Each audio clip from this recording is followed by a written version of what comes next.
Right, welcome. And as you can see from the intro, we're going to be talking about Boker Knife Company today. And it's kind of an ambitious task. This is a difficult video. We're talking about an old company with a lot of nuances.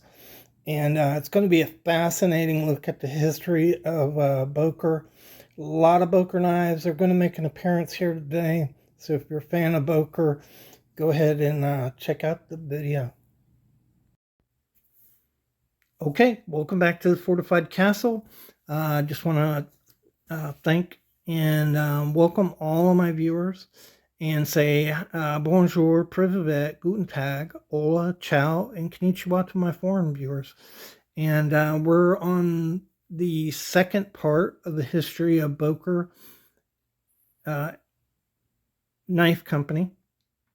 And this is going to be concentrating on Boker USA.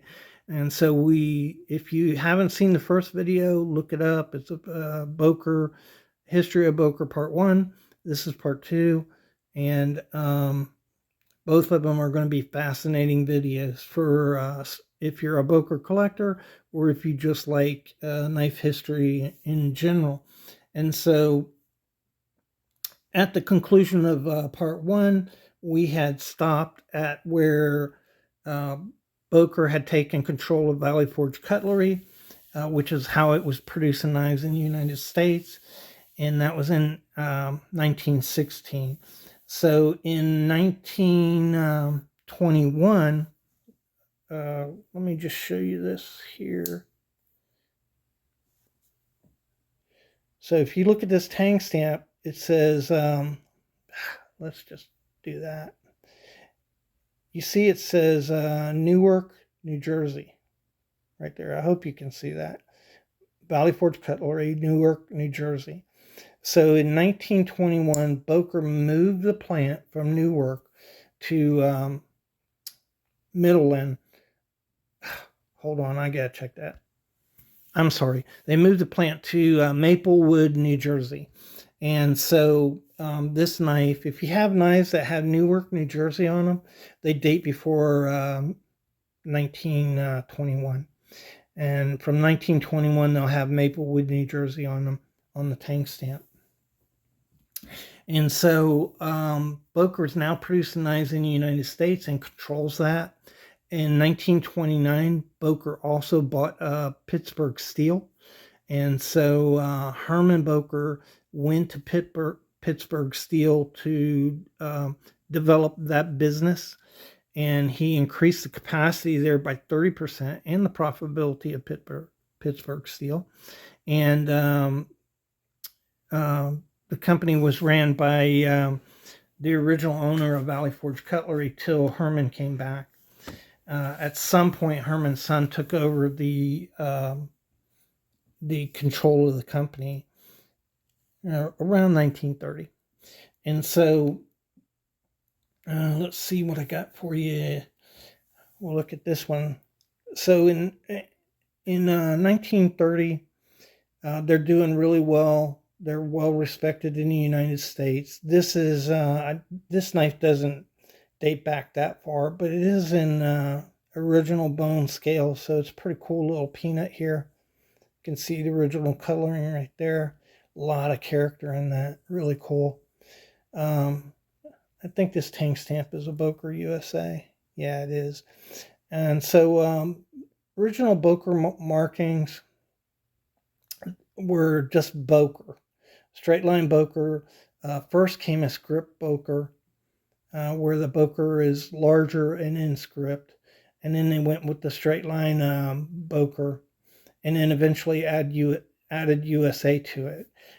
There's some controversy when that happened. We think it happened around World War II. That's the best information that we have. So it could have been a little after, it could have been during World War II, it could have been a little before World War II, sometime in that time frame, 1941 to 1945. They added the USA on their knives. And obviously the supply, here's the another Boker without the USA. This probably dates before World War II. It is genuine bone. Nice little jack. I did a separate video on this knife. But so in World War II, obviously the flow of Soligen knives are interrupted into the United States, and Boker is selling knives on its own again. And Boker USA was an American company. Herman had been in the United States since 1837, was a U.S. citizen. His family, his sons, were born in the USA, and his son served in the United States military during World War II. They provided knives to the military, so there's no question there about any conflict with Boker in wartime era. And so after the war, well, let me say this: in 1944. The factory was bombed out and destroyed. And that's why we don't have really good history on Boker in the 1800s, because all the records were destroyed during World War II. By 1947, Boker is again producing knives, and by 1950, Boker Soligen, they're back to where they were before, only they've got modern equipment now, so they're actually better than they were before. And once again, Boker Soligen knives start coming into the United States, and Boker USA is the sole importer of those knives. And so if you're a collector of Boker knives, you're basically looking at two different kinds of knives. Your Boker USA knives, like this one right here, which are less valued by collectors because they believe the Soligen knives, like this knife, which if you look at the tank stamp, it's Boker Soligen Germany. And these knives are much higher quality than the Boker USA knives. Although I think up until the middle of the 50s, the Boker USA knives are really well built. So I don't know. I kind of, up until 1950, I kind of disagree with the status quo there, that Soligen knives were better.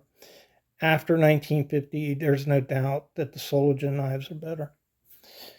All right, so back to, where are we? 1950. Okay, so this is a probably dates. This is a Boker USA knife. Yeah, and this probably dates to the, I don't have a shield, so it's really hard to tell, but I'd say this dates, it's Delrin, so it probably dates to the 60s or 70s, probably just before the company was bought out. And so we'll talk about that right now real quick. In let me see here, check my notes. In 1968, Litton Industries buys Boker. And in 1970, Weiss buys Litton Industries basically to get a hold of Boker to corner the scissor market. Weiss was a big scissor producer. And so under Weiss, 1971, they started the limited editions. And so that's when you start seeing a lot of really nice Boker knives coming into the United States.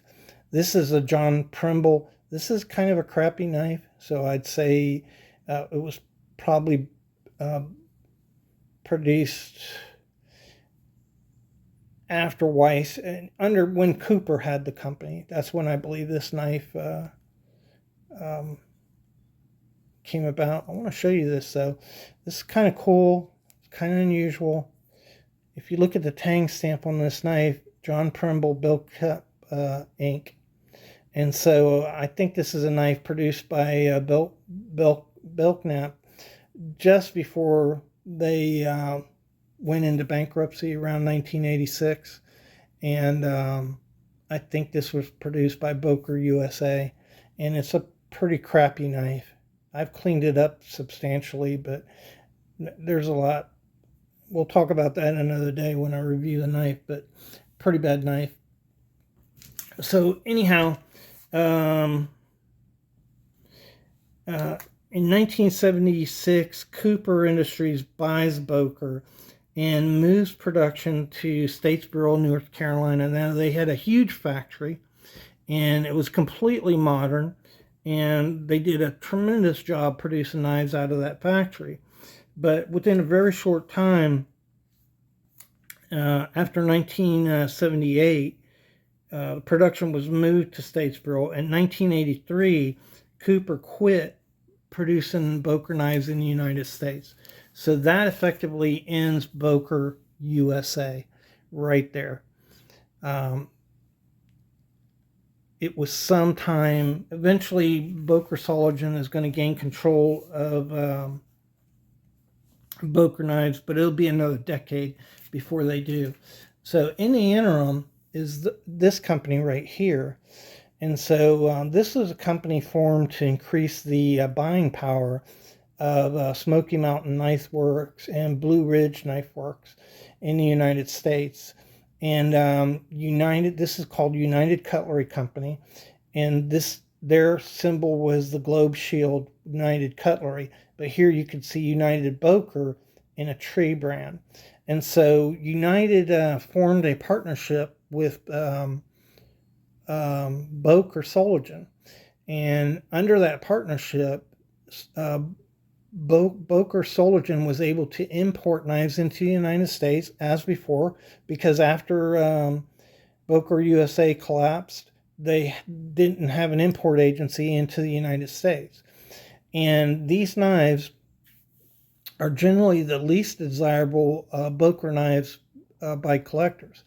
That said, these knives are produced by Boker Soligen in the Soligen factory and are the same knives that they produce. They're the same patterns, the same knives, same factory. They just have United Cutlery shield on them. So essentially these are Boker Soligen knives. And I find that these knives, I only have a couple, but the ones that I have are just excellent, excellent quality. Really good knives. And the thing about these is these usually go for about half the price of a Boker Soligen knife. And so they're just fantastic opportunity to buy a really high quality knife at a really reasonable price if you're a collector. So I know some guys may disagree with that, but that's just my experience. Very high quality knives. This is an outstanding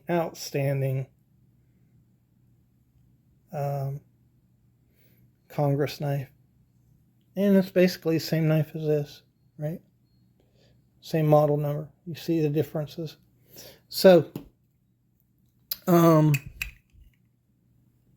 that partnership lasts from 1984 to 1994. And then in 1994, Boker ends the partnership. In 1986, Boker reacquired the rights to Boker USA from Cooper Industries. They opened an import office in Golden, Colorado in 1986. And so that's the import agency now for Boker knives. So that takes us up into the modern era. I don't have a lot of modern Boker knives, but they're just fantastic. They do a lot of limited editions. This is a Boker knife produced in China, and it was just absolutely horrible. The blade's all rubbed. It looks good now, but I had to bend these blades. And what's amazing is these blades you could shave. So you see that they're shaved right here so that they'll fit, but they still hit each other. So, I mean, it's just absolutely horrible. All the edges were sharp. I had to clean it up. This is another Boker. I believe this is a China knife too. Yeah. So it's a tree brand made in China. Pretty good knife. Good looking knife. On par with many in the knives that come out of China, but I'm just not crazy about Boker China knives. I think they got to go a long way to increase their quality coming out of China. I have some Boker Plus knives. So Boker is has 4 basic brands. One is the Boker brand. Those are made in Soligen. Then you have the Abarillo brand, which is made in Argentina. Those are very high quality knives, mainly fixed blades and kitchen knives come out of Argentina. And then the Boker Plus brand can come from anywhere. They produce them in China. They produce them in Taiwan. I've got one from Spain. So they just look for different producers to produce a high quality knife. And the Boker Plus is supposed to be next in line to the actual Boker Premium brand, which comes out of Soligen. I'll just tell you briefly whatever happened to Robert in Mexico. And so I put that on the screen for you. I found an ad that was dated 2015. So I know as of 2015, Casa Roberto in Mexico was still active. The ad talked about it was the 4th generation. And so I have no reason not to believe that that is from Robert Boker when he first went to Mexico.